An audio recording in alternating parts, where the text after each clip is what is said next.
হে মানুষ, তুমি কি কখনো ভেবে দেখেছ এই দুনিয়ার জীবন কতটা ক্ষণস্থায়ী?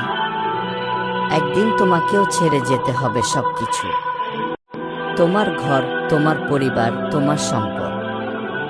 যখন মানুষকে কবরের মধ্যে রাখা হয় আর সবাই চলে যায়, তখন মৃত ব্যক্তি তাদের জুতার শব্দ শুনতে পায়। ঠিক সেই মুহূর্তে দুইজন ফেরেশতা আসে, মুনকার ও নাকির। তারা প্রশ্ন করবে, তোমার রব কে? তোমার দিন কি? আর এই ব্যক্তিকে যিনি তোমাদের মাঝে পাঠানো হয়েছিলেন? যদি তুমি দুনিয়ায় ঈমান ও আমলের জীবন কাটাও, তাহলে কবর হবে জান্নাতের বাগান। আর যদি ভুলে যাও আল্লাহকে, তাহলে কবর হবে আয়াবের গর্ত। তাই আজই ফিরে আসো আল্লাহর পথে, কারণ মৃত্যু কখন আসবে তা কেই জানে না।